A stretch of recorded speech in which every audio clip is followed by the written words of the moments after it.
Hi guys, so we will be talking about Walt Disney and his role as a manager. So first, let's start off with a little bit of background about Walt Disney.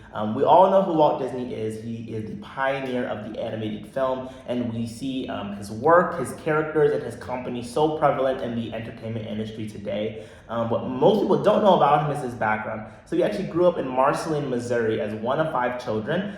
He started his art by selling his own paintings and drawings as he was a kid. And then soon, farther down the line, he took animation classes or art classes in high school to be more educated about his craft. And then further down the line, he actually decided to become an ambulance driver. That didn't last for very long. He left that job and soon started his career as a newspaper artist, where he started actually experimenting with cameras and learning more and more about animation, to the point that he eventually co-founded his company we all know today as Walt Disney Productions with his brother Roy.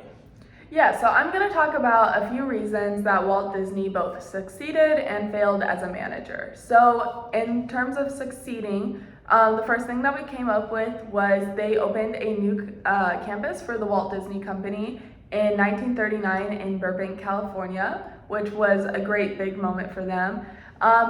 Walt Disney also produced the first cartoon that was made in color, and it won an Oscar, so that was a really, really big moment.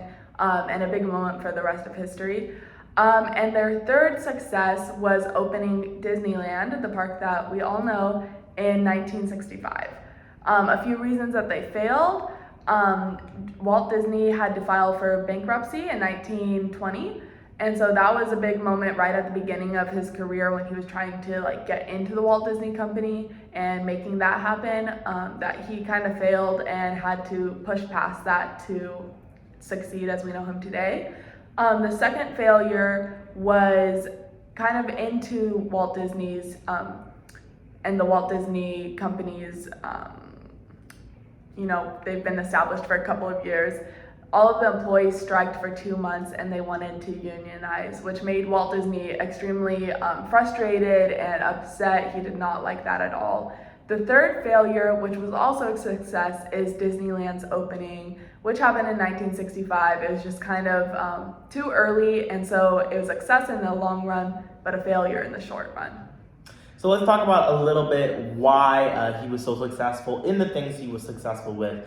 It was all about him being a creative, really innovator and a risk taker. He wanted to push the boundaries of animated films to places that we hadn't seen before, and he wanted to make sure that he was bringing new art to the entertainment industry. And because he was so willing to take those risks and push those boundaries and do so many experimental things, sometimes it paid off and sometimes it didn't, but in many cases it really did pay off, and that's why he was able to win that Oscar for his animated film. And then, with that success, he built that momentum and then was able to do so many more great things like start Disneyland as well. Yeah, so Walt Disney also obviously failed, and one of the reasons that he did that was because he wanted to take all of the credit for himself. So anytime that he won an award, whether it was an Oscar or something else, he would accept it as his own and not give any credit to his employees that, kind of made it happen. And so that is part of the reason that his employees wanted to strike. It also had a huge effect on the culture at the Walt Disney Company.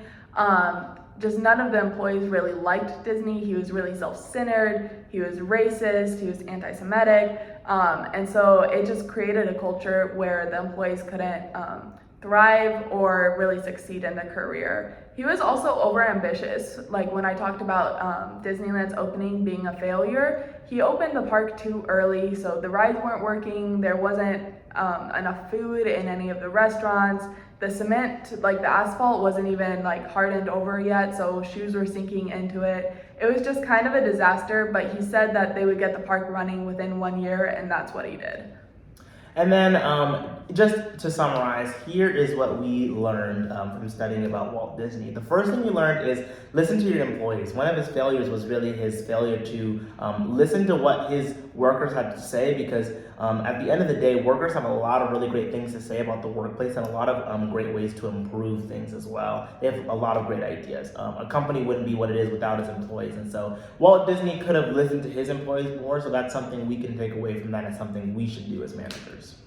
Yeah, so we also learned that good managers are risk takers. So, like we saw, Walt Disney filed for bankruptcy, but he didn't let that stop him. He went on to create an extremely successful career, as well as other setbacks that he had. He just pushed past them, took risks, and it got him to where the company is today, which is incredible. The last thing that we learned is that it's super beneficial to be innovative and creative. So Walt Disney was definitely a person that he had goals, he had motives, and he reached them, but he also took the time and the liberty to be creative along the way and really stretch what had been done before. And that's what made the company so special and so unique. So that is a little wrap up about Disney, and yeah. Thank you.